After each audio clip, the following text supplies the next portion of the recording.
Hey everybody, this video is part of our full-length The Onside Kick podcast. You can find that on Blog Talk Radio, iTunes.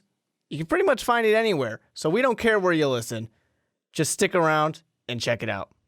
But Mark, we got to move on into our last topic here on the podcast. And before we get into it, a little setting up for this one. Today, I posted on the MVP account just a simple, hey guys, how's it going? What topic would you like us to cover here on the Onside Kick tonight?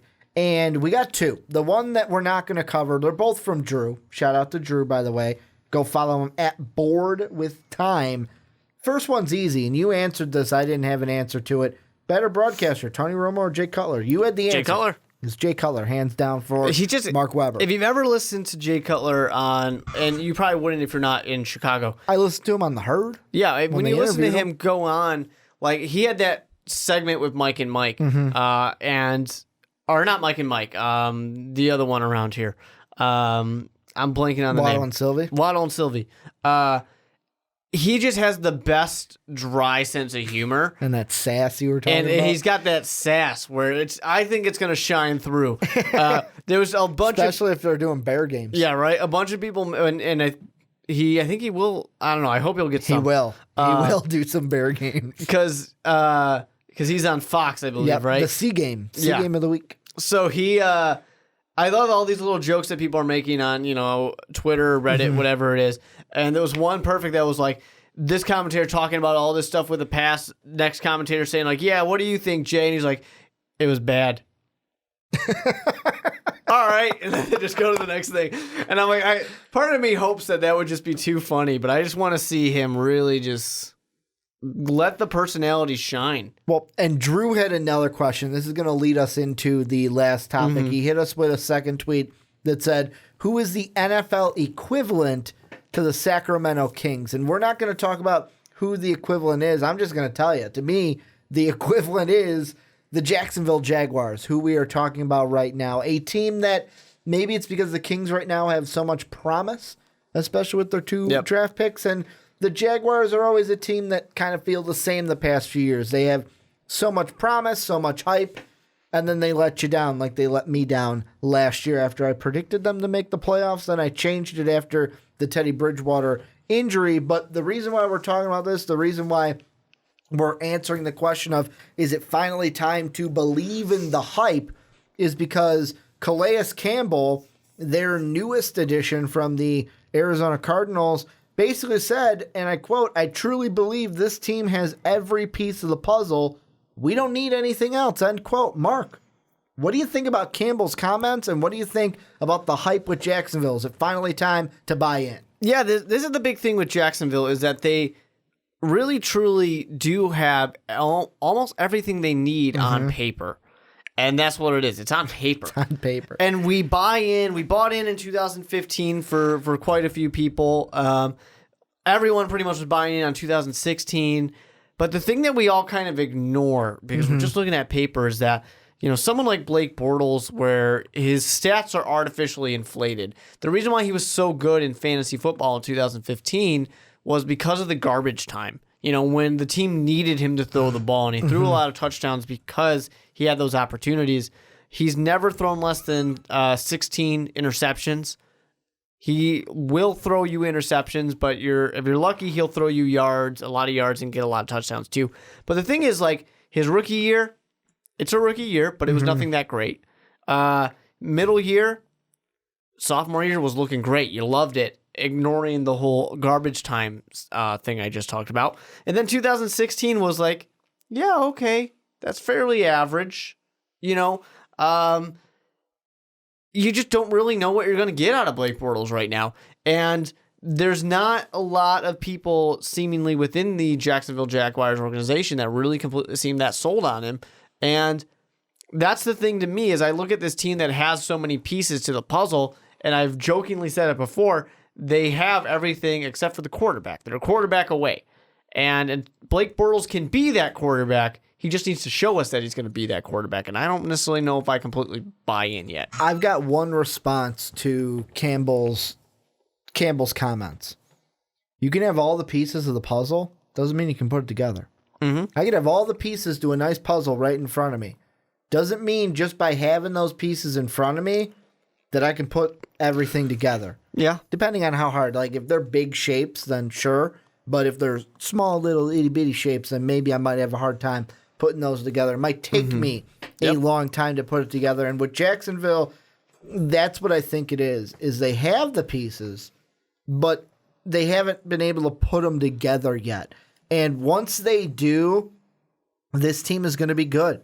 And this team is going to be a playoff team in my mind. And really, that's why, to me, they brought in Tom Coughlin to put those pieces together. Make sure that picture that they see in their head, they take those puzzle pieces and they're putting them, and then they make us see the picture. It's like, oh, so that's what the picture is supposed to look like. Because right now it kind of looks like when you're kind of putting that puzzle together and you see like, well, I kind of see like a royal reef over here, but then I just see table over here. Mm-hmm. That's what we have right now. We have a border.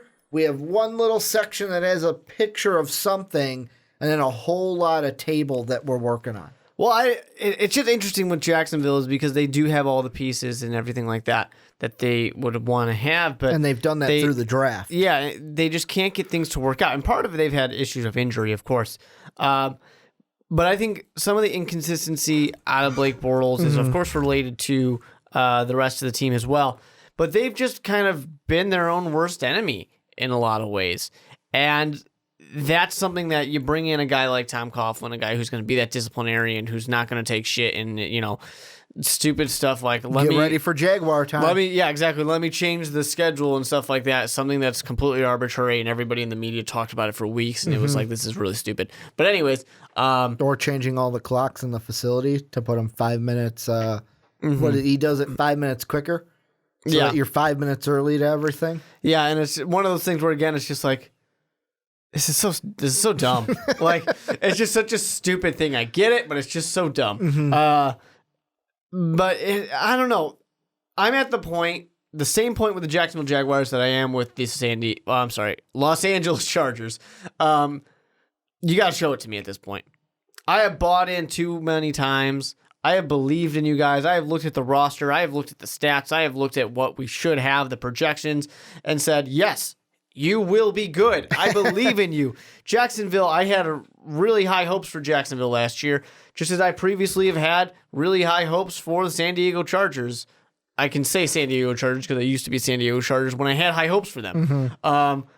And no, you got to prove it to me at this point. I'm not going to give you the benefit of the doubt at all. Well, and the thing for me that I look at, and I'm looking at their schedule from last year, and they started off kind of rocky. But they start off with 3 losses: Green Bay, San Diego, Baltimore.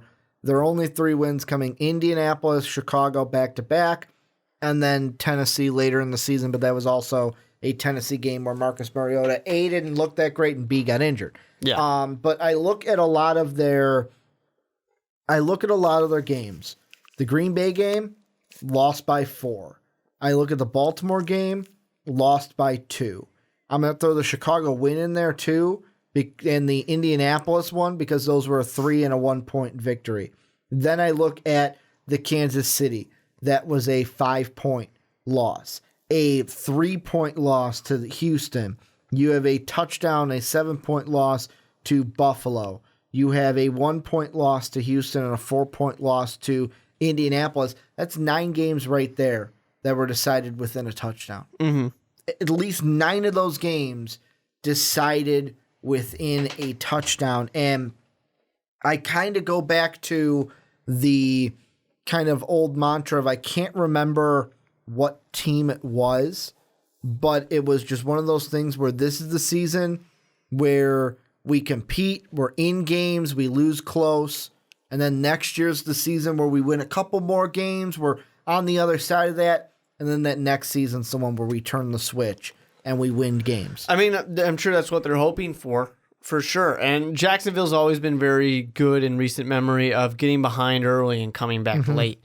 The thing is, you can't do that and expect to win. Ask the Lions. Mm-hmm. You can't always be the comeback kids. you need to change something, and that's exactly what the whole culture change with Tom Coughlin's really about. And they're hoping to get the most out of Blake Bortles. They're hoping to keep everybody healthy and on the field. And the thing I think is going to help this year, I'm going to go through really quickly some leading rushers by games of them, and you tell me if it's good or bad. I just want you to say good or bad. Ready? TJ Yeldon, 39 yards. Blake Bortles, 34 yards. You're talking about in a game? Oh, these are leading rushers. They're their leading rusher for the game because I'm looking at theirs. So TJ Yeldon, 39 yards. Yeah, no. Blake Bortles, 34 yards. No, your quarterback shouldn't be your leading rusher. Bortles and Yeldon, both with 17. Still shouldn't be your leading rusher. Yeldon, 71. Good job, buddy. That's all right. Ivory, 32. Nope. Ivory, 48. Nope. Bortles, 22. Nope. Stop with the fucking Bortles shit here. Ivory, 107. There you're happy. All right, Yeldon, we're good. Life's 32. Good. No. Ivory, 39. They really like these 30s. Bortles, 81. Yeldon, 55. Yeldon, 59. Ivory, 44. Ivory, 45. And then finally Grant with 122. Hey, there you go. So the one thing I think is, they didn't have a ton of success on the ground, which part of me feeds into what you said, the injuries, because Ivory was injured last season, especially early into it. Leonard Fournette, this is going to be a big, as a rookie, this is going to be a big year for him. Mm-hmm. He's going to have, these numbers are going to have to change because of him. And that's why I always thought that he would be the best back for this team, because in college, it wasn't like man, he's got a great offensive line in front of us. It was, man, did you see what Fournette was able to do on his own? And he has to. He has to. I mean, this team they're not terrible, but they're fairly bad overall when you just look at these stats. You look at what happened last year. You look at the injuries. This team did not impress anybody. They got a long ways to go, but they have so many of those pieces to where this could be a fast turnaround for them, and it should probably be a fast turnaround. It's just one of those things where, like I was saying, is we've been waiting for it for so long now. Eventually, it has to just happen. You can only keep us in suspense for so long, Jacksonville. You got to be good at some point. And another thing to think about coming into this season is last year they fired Gus Bradley. Doug Marrone took over. Will having Doug Marrone as the head coach from day one change anything? Because, I mean, Gus Bradley obviously was not the right man for that job. When they were looking for the new head coach, I didn't think Doug Marrone was the guy that would be the best fit for them. Fit-wise, he's been there, but I thought that going out and getting someone not Doug Marrone was a wiser choice. Well, they ended up with Tom Coughlin in there, too. Yeah, it's kind of muddy. Is kind of like, you know what, Tom Coughlin's running the boat there. But is that going to change anything? Having a more solid guy that, yes, we've had him from last season and he's continuing the job coming in. I mean, it should. I mean, that's the kind of thing that should help a quarterback. It should help the rookies on that offense and defense, of course, too. It should help everybody get some consistency. I mean, a problem with a young quarterback. I mean, Blake Bortles is 25 years old.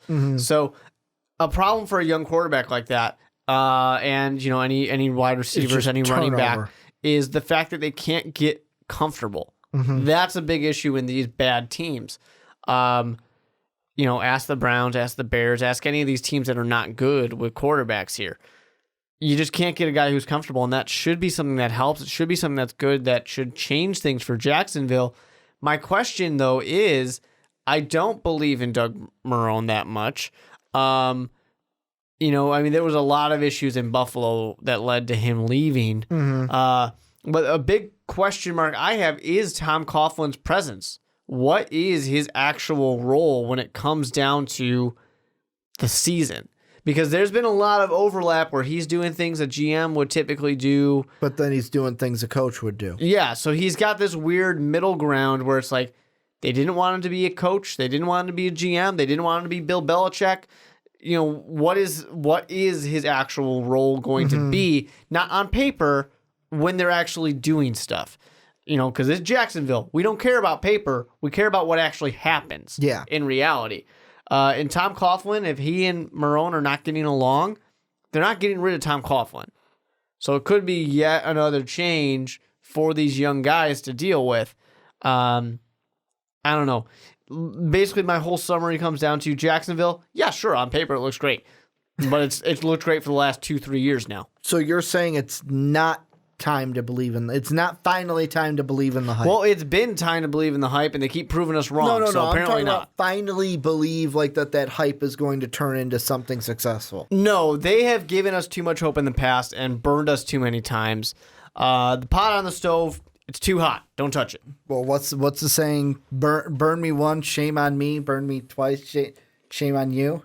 No, you did it wrong. Shame on you first, then shame on me. It's because I didn't do. I'm used to stab me once, shame on you. Stab me twice, shame on me. When really it's stab me once. Oh, I'm dead now.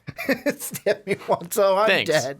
But the thing that I look at, and this is the final thing we'll look at with the Jaguars, is schedule. We're obviously going to do our season predictions when we get to the preseason and when we're getting ready for the start of the year. And I look at it, and right away, the thing that kind of bothers me a little bit is at the Week 8 bye, of their first 7 games, 4 of them are on the road. And those road games, you got to go to the Steelers, you got to go to Indy where you lost last year, you beat them at home, and lost on the road, and you got to open up in Houston. And we don't know who's going to be that starting quarterback for Houston. Could be Sean Watson, could be Tom Savage. But you've also got teams like the Seahawks that you've got to play. You have to play the Cardinals. You have to play, like I said, the Steelers. Their schedule to me early on doesn't look like the hardest, but it's going to be interesting to where those first 7 games, are those going to set us up for what to come past the bye?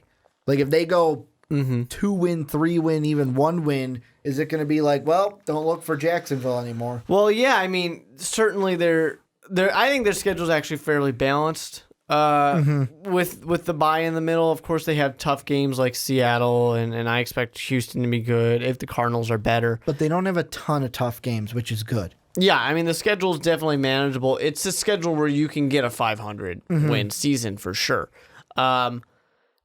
It really, to me, it just comes down to plain and simple. Jacksonville has had what they needed, and they're a better team on paper now, sure. But they've had what they've needed for a while.